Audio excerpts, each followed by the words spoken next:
As you go through the South, you are going to get the feel that we are different. Welcome to Charleston.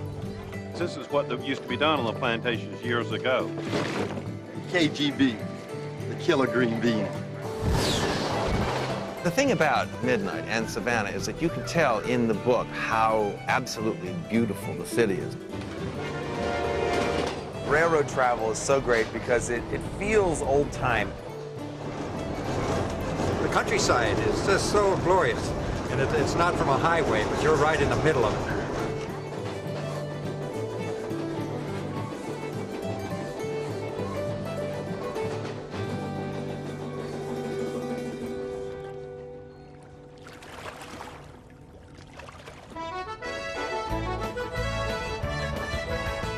Our southern rail adventure begins along the Mississippi River Delta in New Orleans, Louisiana. Famous for Mardi Gras, music, and food, the Big Easy is an ideal place to spend a day before boarding the train. The French Quarter is its best-known tourist attraction. But a few blocks away, the French Market provides a unique New Orleans culinary experience. I was wondering if I could possibly sample some of the smoked alligator on a stick. Yes, you may. Every day, locals, tourists, and chefs like Anthony Hubbard mingle in the aisles of the French Market in search of distinctive New Orleans ingredients. Any chef you ask would love to come to New Orleans. You have Creole food, you have Cajun food. Both are very old and still very contemporary. And this is the hotbed of that type of food. There it is, I know. Woo! As executive chef of the American Orient Express, Anthony is here to buy the food for the train trip ahead. His staff will prepare virtually all of the meals over the next week.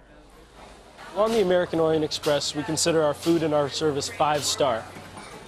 And a part of that is getting the best possible quality to our passengers. And what that means for me is going out and finding the freshest and best ingredients that whatever area I'm in has to offer. And here in New Orleans, the French Market is the place for those ingredients. I think I'd like to buy 15 of these. If you come here in the morning, you get the freshest fish from the morning. You are going to make a beautiful dinner. You get all the best vegetables, and you get the personal attention of the people who are selling them to you. I wanted to get 6 of these. 6 baskets? Yeah. And I'll take all of these pairs. We are going on a 7-day trip from here in New Orleans to Washington, D.C. We have 85 passengers who are going to be eating a lot of food. So I'm looking to re-up on some of the things that I've run out of, some of the special ingredients that I can only find here in New Orleans.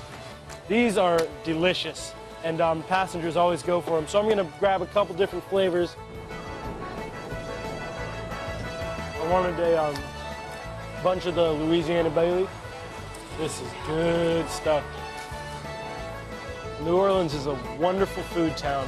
It's a great city, an old city, very classic. It's a lot of fun. How you go, buddy? All right, thank you very much. Have a good day. Yeah, I enjoy coming here every single time.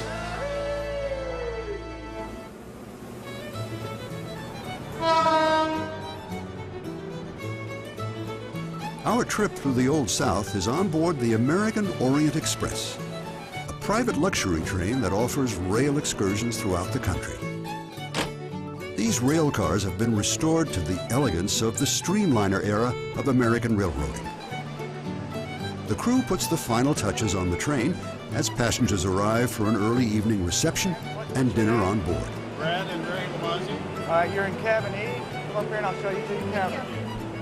For many, this is their first trip through the American South, and the anticipation of what lies ahead is relieved only by departure.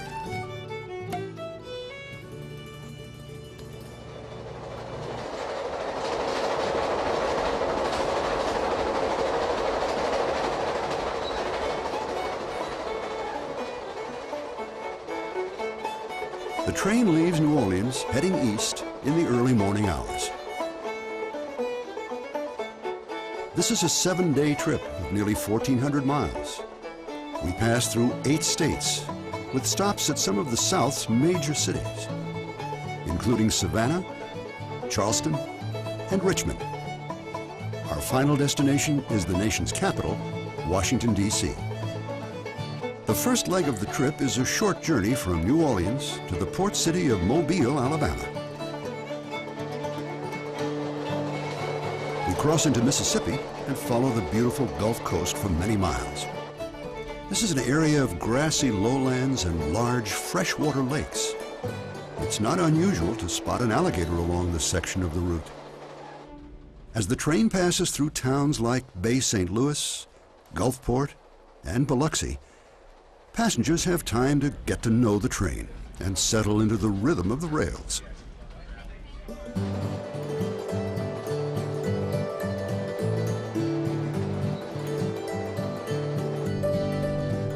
Sections of this route can be traveled aboard Amtrak trains, such as the Sunset Limited, Silver Meteor, and Carolinian.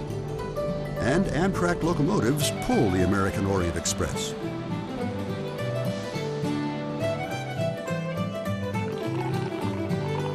On this journey, the train itself is part of the experience.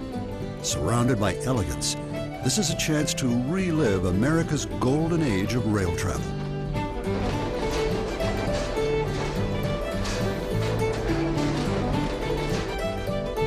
Henry Hillman Jr. is the president and CEO of the American Orient Express Railway Company. We stop for a full day some places and let you experience both the trip of getting there, the journey of getting there, and the different places we go. These cars were built in the 40s and 50s, but this would be a little more reminiscent of the era of the private corporate sets and cars that the railroads and people like Rockefellers had and Carnegie's. This is a little more luxuriously appointed.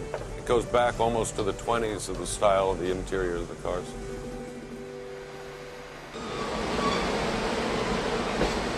I think every trip is unique traveling by train.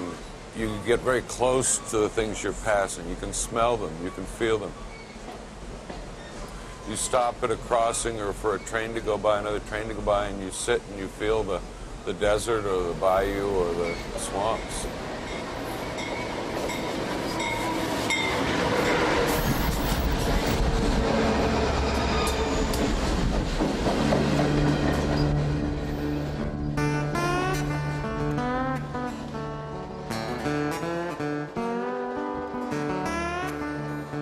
The train takes us through seldom seen stretches of the Gulf Coast, a place where land and water merge.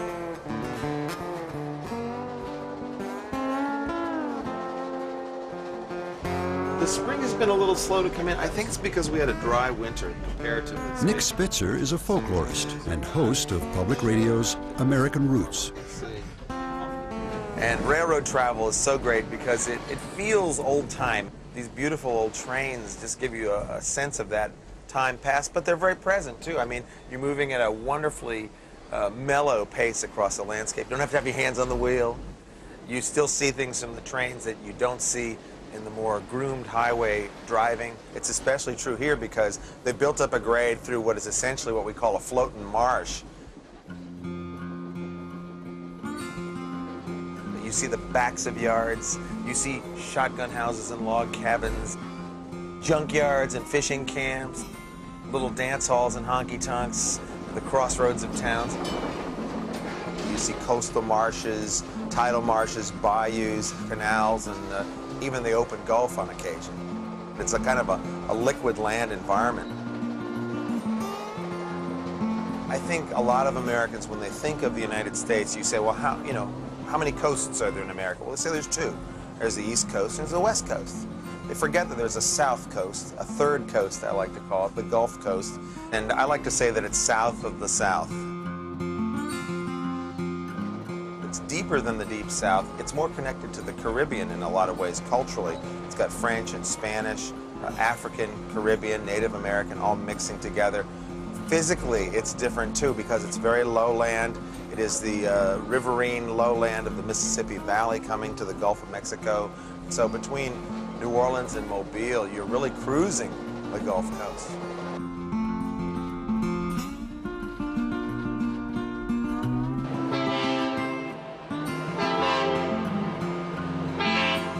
Mobile, Alabama is one of the oldest cities in the South. Founded by the French in 1702, Mobile is a busy port city of gleaming skyscrapers and Southern traditions.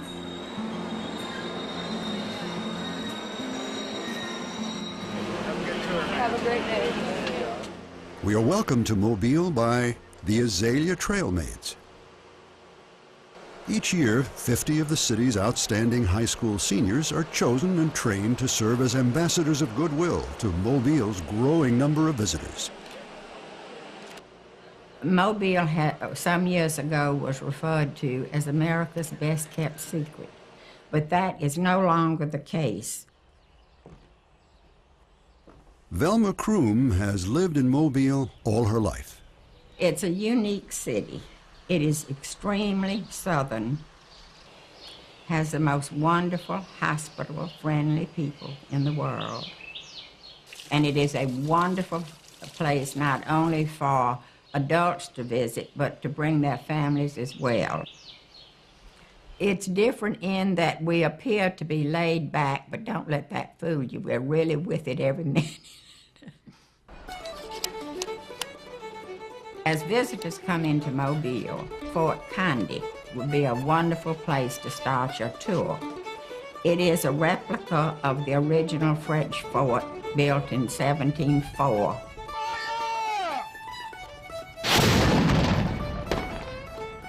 This tiny frontier settlement was the first capital of the French Empire in the New World and the port of entry of the entire Louisiana Territory. You do not want to miss seeing the Battleship Alabama and the submarine drum moored at Battleship Park, a short distance from the fort. The ship is extremely important because it served and saw duty in every major battle of the Pacific during World War II.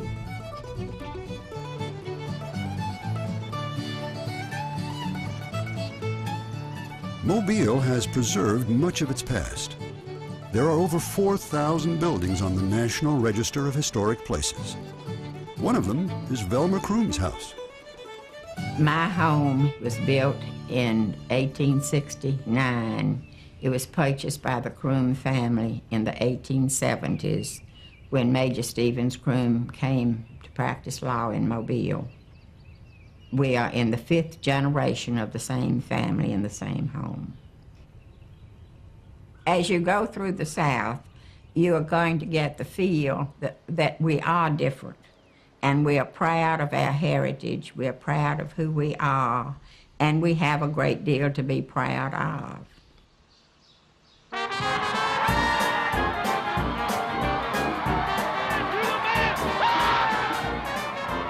One of Mobile's proudest traditions is Mardi Gras. And as just about everyone in town will tell you, Mobile is the birthplace of Mardi Gras. And they may not tell you this in the Crescent City, but here in the Port City, we will assure you that Mardi Gras was founded here in 1703. The concept was not taken by us to New Orleans until 1847. Gordon Tatum is with the Museum of Mobile. In Mobile, we are more of a family type situation. We take our youngsters from a very early age, and families participate in Mardi Gras. During Mobile's carnival season, a Mardi Gras king and queen are chosen. The queen dons an elaborate hand-woven gown. These young ladies are representatives of Mobile's oldest and finest families. A daddy has to have deep pockets. It's an expensive thing to make your debut and to be the queen of the Mardi Gras or to be a member of the court. If you are queen this year, then the queen next year is going to outdo you. She's going to have a more elaborate gown, her train, etc. But she must cover her ankles. Her neckline may be very, very low, but she must cover her ankles. And I say that surely a gentleman made that rule.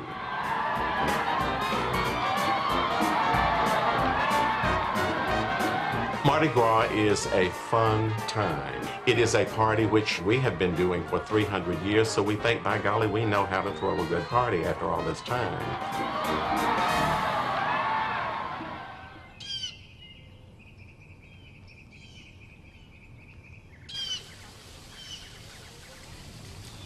Mobile is the azalea city with more than 50 varieties blooming each spring.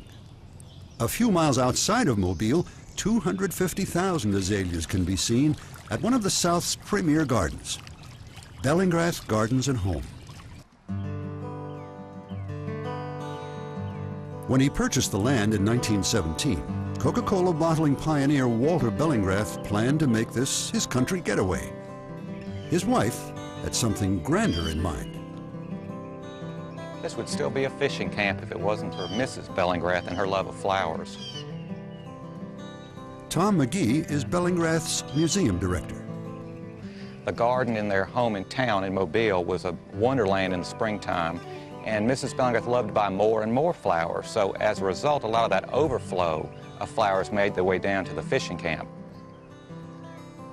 The gardens today encompass about 68 acres within almost 1,000 acres surrounding it to protect it. The #1 flower that we're known for are the azaleas, which is what Mrs. Bellingrath collected from across the Gulf Coast, from old plantation sites, from nurserymen.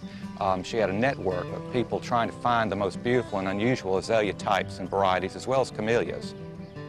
And we're talking about hundreds of thousands of plants in all colors of the rainbow. And I think that's what makes it special.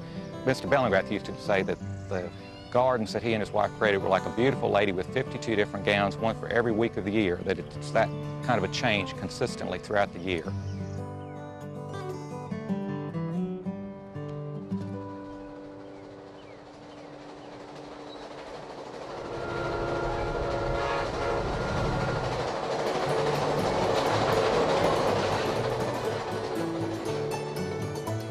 Back on board, the train continues east, traversing the length of Florida's Panhandle, then turning north to our next destination, Savannah, Georgia. The trip to Savannah is the longest stretch on board the train during the journey. As evening approaches, passengers catch their last glimpse of the Gulf Coast. The kitchen staff busily prepares dinner. No easy task with the kitchen bouncing down the rails at better than 60 miles an hour.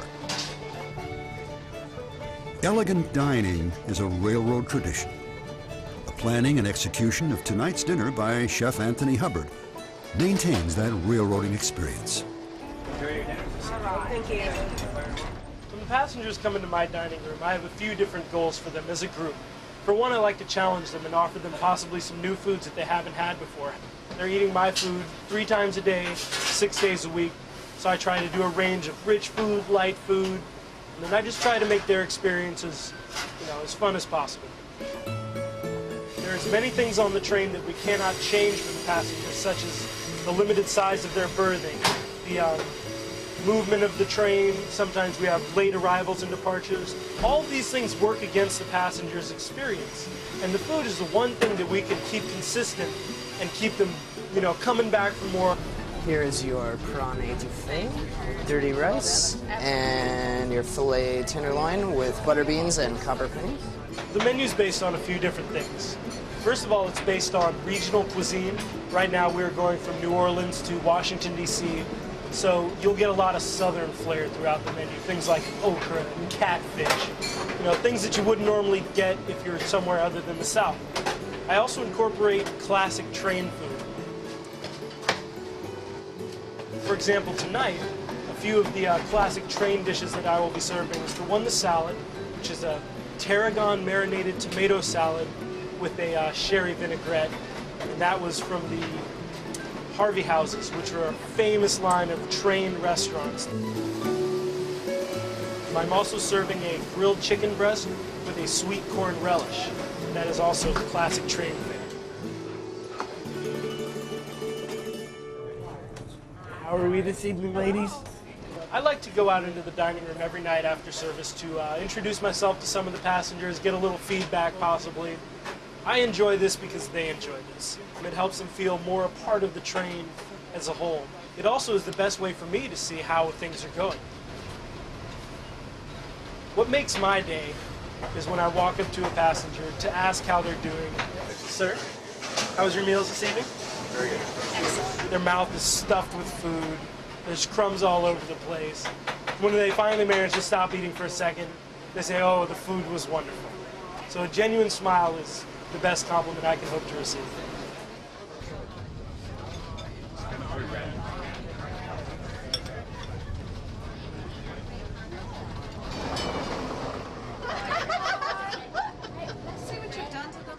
The long evening on board allows passengers to get to know each other.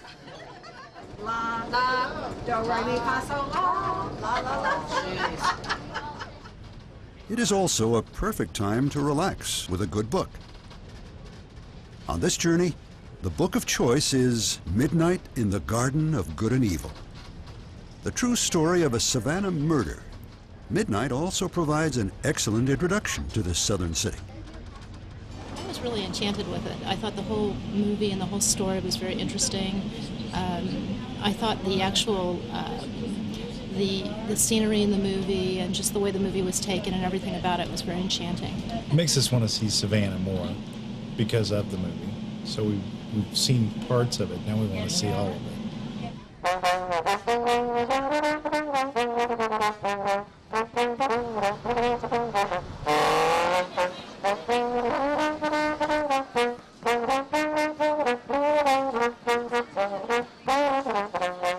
Savannah is relatively small. Only about 140,000 people live here. Isolated by forests and tidal flatlands, it is a city steeped in southern traditions and culture. Yet it was the publication of the book, as it is known here, that transformed Savannah into a tourist mecca. I have a book, Okay. and I have a big favor to ask you. I'd like you to put it to all of our names on All right. the book. Okay. Four. Midnight in the Garden of Good and Evil has brought thousands of people to Savannah and turned author John Barrett into a Savannah icon. We came to Savannah because we all read your book. Really? Yeah. I first came to Savannah in 1982 on a whim. I'd heard about the city. I hadn't seen any pictures of it. I just heard it was very nice.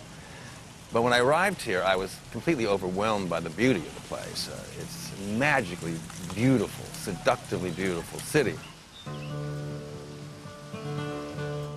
And I thought that Savannah would be a good subject for a book. It took me 7 years to do it, and I enjoyed it. I moved down here for 5 years while I was researching and writing the book, and I come back off.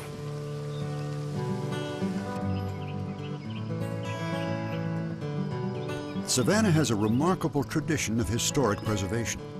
More than 2,000 restored and preserved buildings and homes make up its famed historic district, a 2.5 square mile area that forms the heart of downtown Savannah.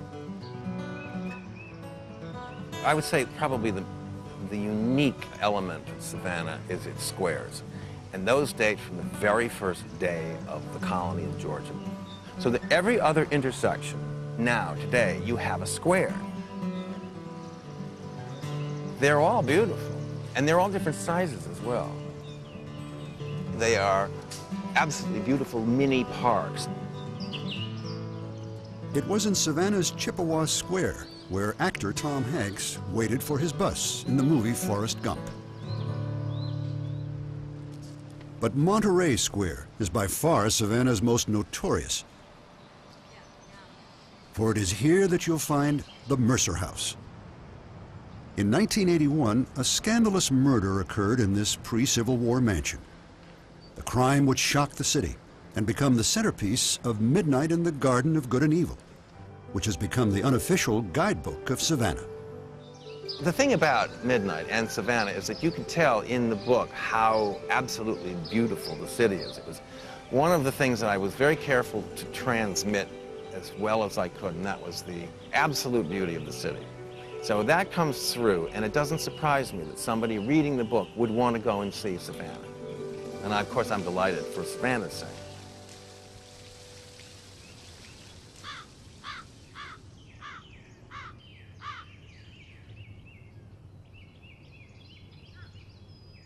the success of the book has turned Bonaventure Cemetery into one of Savannah's most visited places. The compelling photograph for the book's cover was taken here by Savannah photographer Jack Lee. I had been photographing for a couple of nights, and it was the end of the second evening, and the light was about to fade away, and I had wandered off into this part of the cemetery. Lo and behold, came over here and looked into the shadows. I'd seen all the statues I thought in the cemetery over all these years, and was astonished on the last moments of the last evening to discover this little statue. And I think she chose her moment to reveal herself to me. The cover photograph created enormous interest in the Bird Girl statue. It became such a tourist attraction that for its own safety, it was moved out of the cemetery.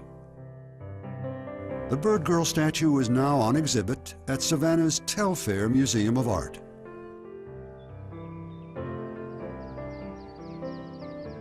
It is not an accident that one of Jack Lee's photographs from this cemetery became a symbol of all that is Savannah.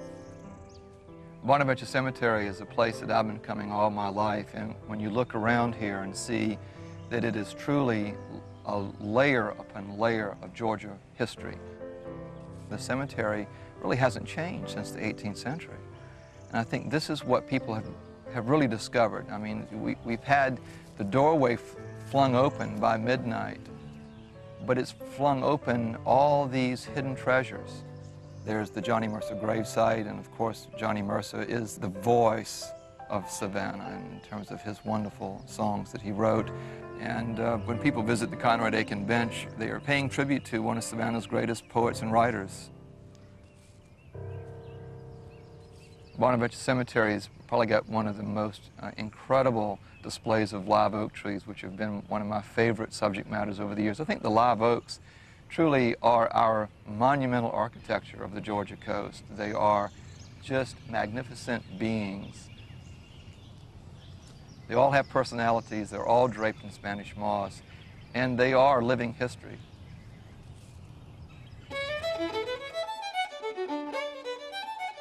Bonaventure Cemetery is but one place where Jack Lee captures images of the South.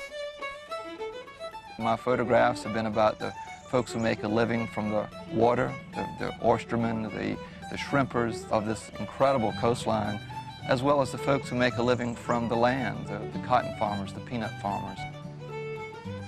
I'm from the South. So these are all traditions that I've grown up around. And over the years, I have spent my time photographing the elements of the southeastern landscape that I think is unique about us and what gives us our character and soul.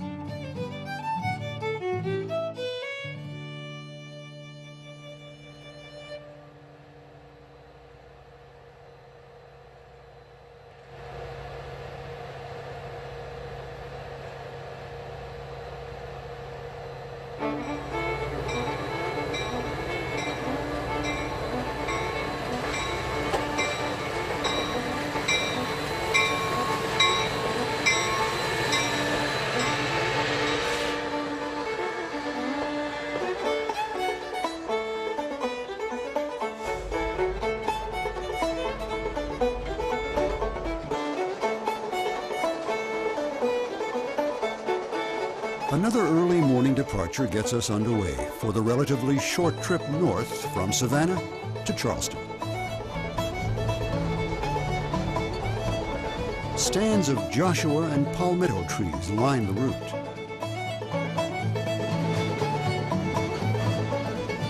Countless rivers and streams converge, paralleling the train's course towards the tidal lands of coastal South Carolina. The passing South Carolina scene creates a relaxing setting for passengers to enjoy a hearty southern breakfast. Here you go, sir. Oh, that looks good. This must be cheese and grits. I'm glad to see you eating grits. And South Carolina has always been known for their grits for breakfast, particularly. In South Carolina, it wouldn't make any difference what you ordered. You would get grits with it regardless.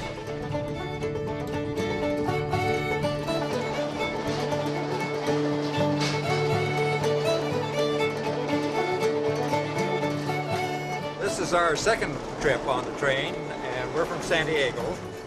And we enjoyed our first trip so much that we look forward to this one. There are many, many people in our generation for which it's perfect. You don't have to struggle in and out of airports and that sort of thing. Your luggage is there. And if you remember that you pack lightly. The countryside is just so glorious. And it's not from a highway, but you're right in the middle of it.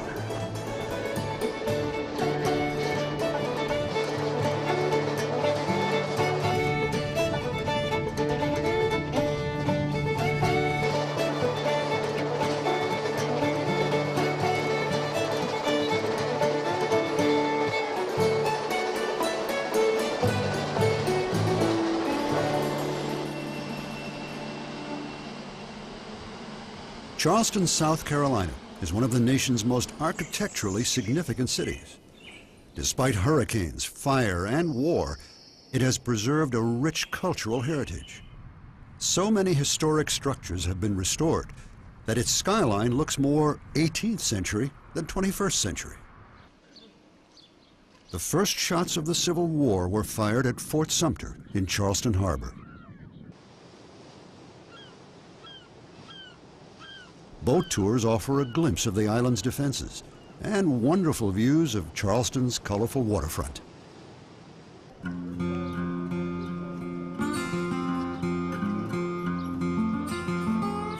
One of the most popular ways to see the architectural diversity of Charleston is on a carriage ride.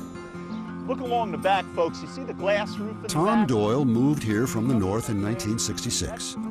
He has been giving carriage tours of Charleston for over 20 years, with a little help from his mules and horses. Where are you ladies from? All right, welcome to Charleston. You can take carriage tours in a lot of places, but I don't think there's any place that has the carriage business that Charleston has. The narrow streets and the closeness of it all lends itself to the carriage experience. Also, too, the history that Charleston has, over 2,000 buildings that date from the 1800s and earlier in a very confined area, lend itself to a building after building after building after building kind of narrative. And that's really what you need to flesh out a good tour. Right, gang, this row of buildings we're going to pass next is Rainbow Row. Rainbow Row is pre-revolutionary. There are a few places in the Western Hemisphere where you'll find this many buildings in a row over 200 years old, 13 buildings. I think that tourists, for the most part, are pretty surprised that this is really a living city, that it doesn't exist as a museum, but rather as a residential area. And you have these beautiful 18th and 19th century mansions that still function as 20th century homes. I came down here in 1966 as a freshman at the Citadel. To me, the Civil War was something I read about in books. The South was another part of the country, and I was shocked when I got down here. To me, the only thing a Yankee was is somebody who played baseball for a New York team. But there is a very strong regionalism down here, a very strong sense of history. During the Civil War, that was the tallest building in Charleston, hit by Union cannon fire 10 times. Coming up on the left of the carriage now is the Dock Street Theater. When the Dock Street Theater opened in 1736, it was America's first theater of the performing arts. The first playhouse in North America stood on this site. On the right is the Cathedral of St. John the Baptist, and it took 19 years to build what you're looking at, 1888 to 1907. The trees that line State Street here are palmetto trees, our state symbol. It is the hardiest of all of the palm trees, but even so, this is the very northern edge of its growing limit. And you'll only find it thriving like this along the coast. And you'll see it today on our state flag. I see my carriage as a stage, and I see my passengers as my audience. I roll through the city, and the scenery's constantly changing around me. My supporting cast, the people of the city, they're always different. And I may be doing the tour for the 5,000th time, but everybody on my tour is taking it for the first time. And I try to carry that first-time enthusiasm through my tour. When someone leaves here, they should feel almost like they're part of Charleston, and they're going to take part of it back with them.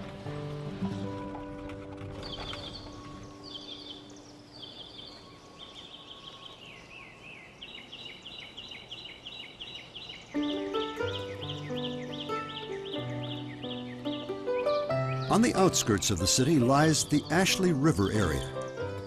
Towering moss-draped oaks have shaded this river for centuries. Before the Civil War, many of South Carolina's most prominent families built plantations along the Ashley's banks. In 1865, Union troops destroyed most of the plantation houses. Drayton Hall was spared, and the reason why remains a mystery. Drayton Hall is considered one of the most architecturally significant dwellings in America. It has been left completely unfurnished to highlight the original plaster moldings, hand-carved woodwork, and other ornamental details.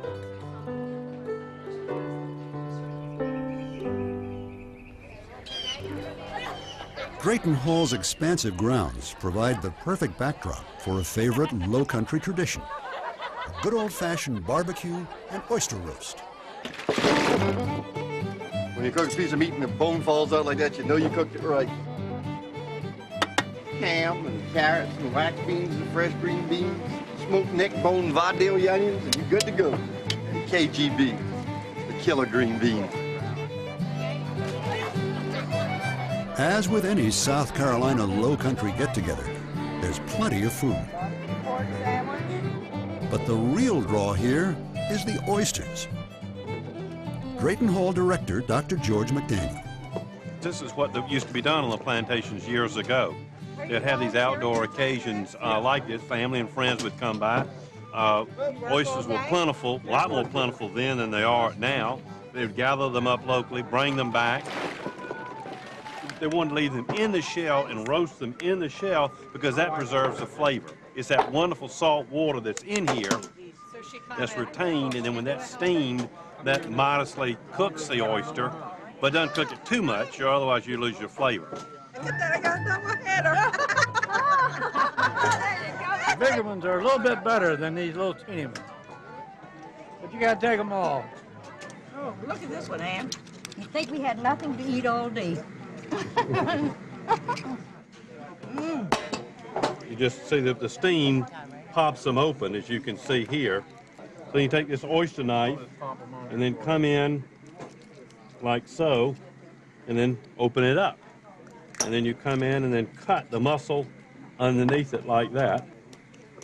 And then you put them in a little sauce, and they're delicious.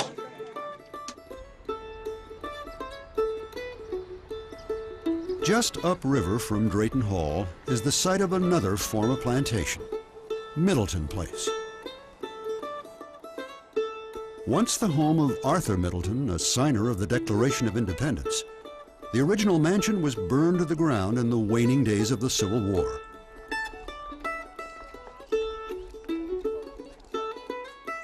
Only a flanker house was salvaged. Today, it is open to the public as a house museum. But there's much more to Middleton Place. Museum Administrator Tracy Todd. When a visitor comes to Middleton Place, they have access to about 110 acres of a National Historic Landmark.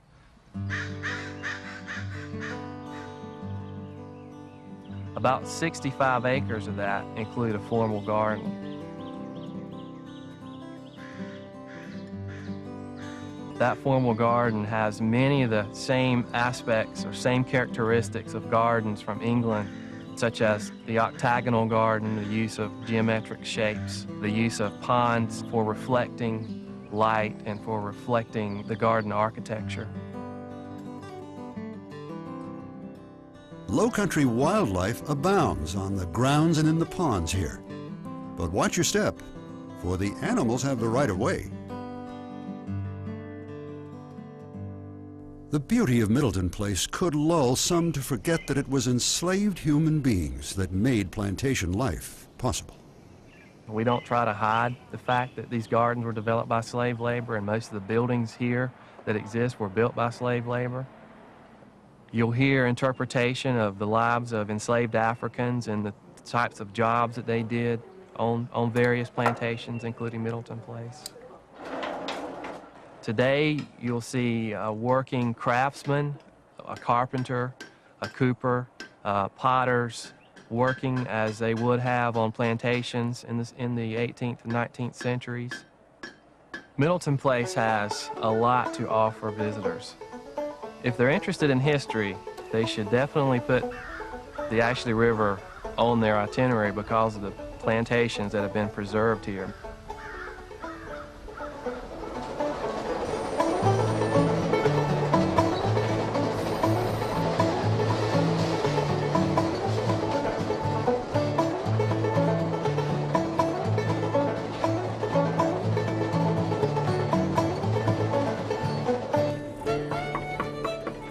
Morning, Mr. Moore. This is your morning wake-up call. Our journey continues early the next morning. Porter T.J. Jakubik has begun his wake-up calls. Porter, good morning. Got your coffee this morning. I'm from Minneapolis, Minnesota. I would never have guessed that I would be doing this in a million years. I've always wanted to travel, so I've been looking for something, but this was out of the blue, and it's been a great experience for me so far. I've enjoyed every bit of it. I basically take care of the passengers' needs while they're in their sleeping cars. In the mornings, I do wake-up calls, shower times, and room service. At night, I also do pulling down the beds, getting ready for them to go to bed, putting out the daily itinerary for the next day so that they know what's going on. This is their vacation. If they're not comfortable, they're not going to enjoy their trip. So my job is to make them comfortable in any way that I can. Where are we now, Thomas? We're in Florence, South Carolina. I love the job. You really do get a chance to know the people a little bit better than you would in a hotel environment. And normally, if you give them a smile, they're happy.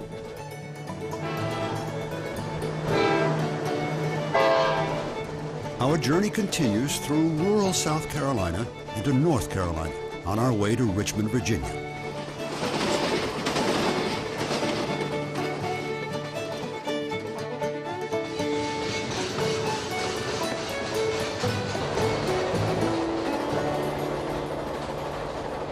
The passing Carolina countryside is a patchwork of cotton, tobacco, and soybean fields.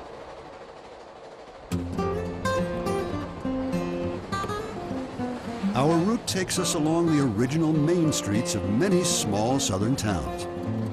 Towns like Dillon, South Carolina.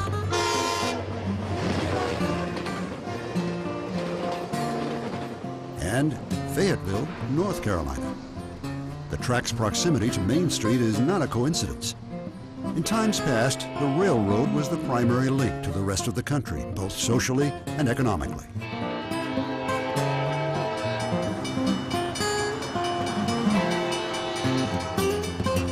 Although Fayetteville is no longer dependent on the rails for its survival, the 88-year-old train station is still in use today as a stop on Amtrak's Silver Meteor and Silver Palm lines.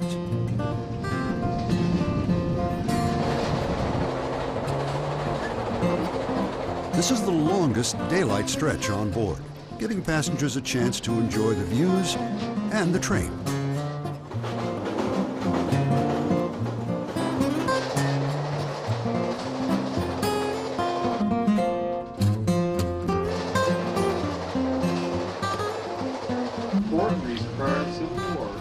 Brad Lamazzi is a railroad artifacts historian.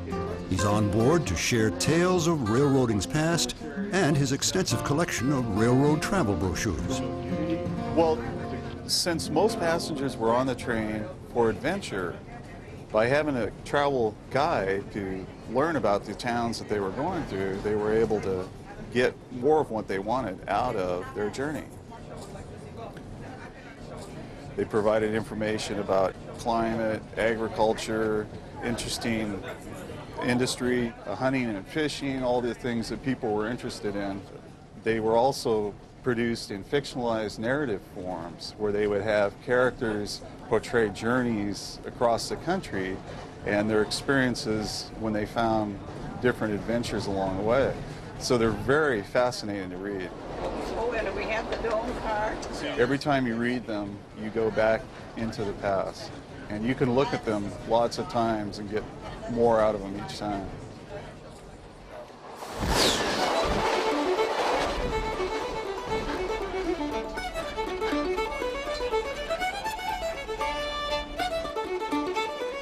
Crossing the James River signals our approach into Richmond, Virginia. The train comes to rest at the historic Broad Street station. Passenger trains haven't stopped here since a new station was built in 1975. This is one of the last great monumental train stations built in the United States before the Depression. Dr. Walter Witchey is the director of the Science Museum of Virginia. The design is marvelous. This was created by John Russell Pope, who as a young architect out of school spent 3 years overseas studying Greek and Roman architecture. When he came to Richmond, he designed what he'd been studying, a grand piece of neoclassical revival design here that the architects tell me incorporates the best of the old world, that is the stone forms of 2,000 years ago, with materials and new designs from the early part of the 20th century. At its peak in the 1930s, the station served thousands of passengers per day. But with the decline of train travel, the station fell into disuse, and in 1975 faced demolition. The people of Richmond demanded it be saved, and so, where once anxious passengers queued to travel by train, now curious visitors can pilot a simulated plane. Today, the Broad Street station is home to the Science Museum of Virginia. What we have created is a place filled with marvelous hands-on activities, more than 250 of them, so that if you come here today with 4 generations of people, I guarantee you all will have a wonderful time. It's clear that without a new use and new vigor, such as the Science Museum brings, there would be no money to preserve a building like this, and it would be gone. So I'm delighted that as we transform it, we end up with a building that is filled each day, and it's that use and activity that are preserving it today.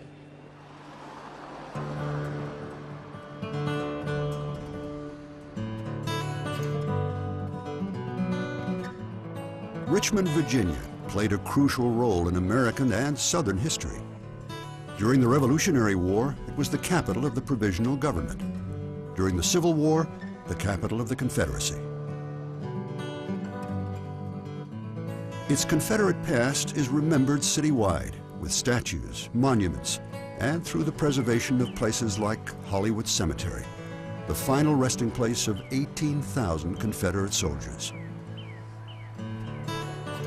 But no place immerses a visitor in the images of the war between the states, like the Museum of the Confederacy. I think there is an intense feeling for being Southern, even this far north in the Confederacy. And a gum blanket. Richard Cheatham is an educator at the museum. If you see an officer dressed as I am, they'll probably have a frock coat on. It's a longer coat.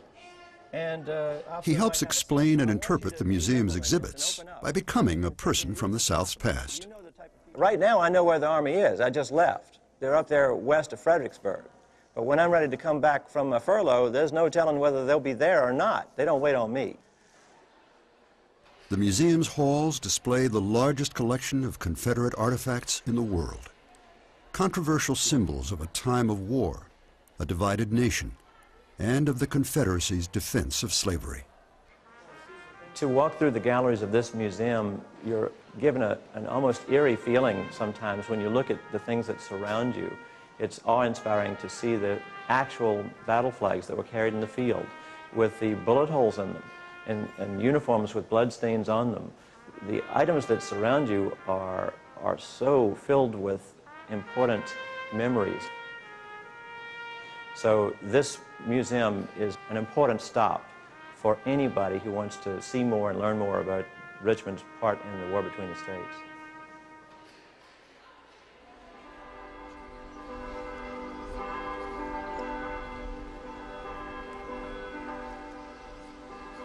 Richmond is best known for its Civil War attractions. but its important role in revolutionary America is also celebrated. St. John's Church is the oldest church in Richmond, offering services for over 250 years. But a speech made here in 1775 by Patriot Patrick Henry also made it the site of a paramount moment in American history, and visitors can relive it every Sunday in the summer. Is life so dear, or peace so sweet as to be purchased at the price of chains and slavery? Forbid it, Almighty God. I know not what course others may take, but as for me, give me liberty, or give me death.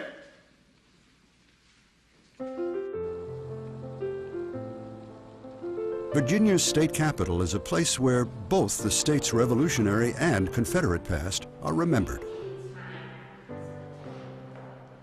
This magnificent structure was designed by Thomas Jefferson and continues to serve as Virginia's seat of government. When the war started, Lee was stationed down in Texas. The halls are filled with statuary, including a striking bronze of General Robert E. Lee. The statue stands on the spot where Lee, having been offered control of the armies of both the North and South, accepted the command of the Confederate forces. 8 U.S. presidents were Virginian born, and all are honored in the Capitol's rotunda. Here too stands Virginia's most treasured work of art, and perhaps the most priceless marble statue in the United States. A life-size statue of George Washington. Carved in 1788, it is said to be a perfect likeness of the then 53-year-old Washington. It is exactly the way he looked when he was 53 years old. He was 6 feet 2 1/2. He weighed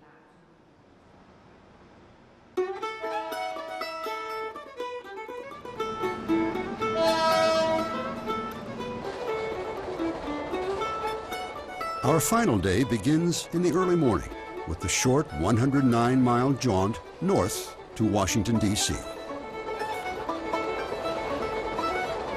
It's the last chance to sit back and enjoy the passing southern scenes.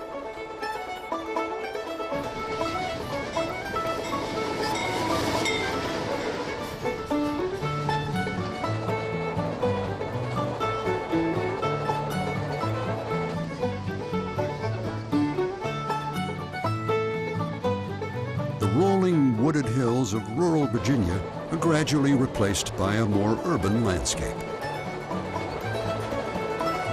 As the train nears Washington, D.C., there's time for a little last-minute packing. Good morning. Luggage for D.C. The George Washington National Masonic Memorial dominates the skyline as we roll through Alexandria, Virginia. The train slows as it crosses the Potomac River. We arrive, as thousands have over the past century, passing through the gateway of our nation's capital, Washington's Union Station.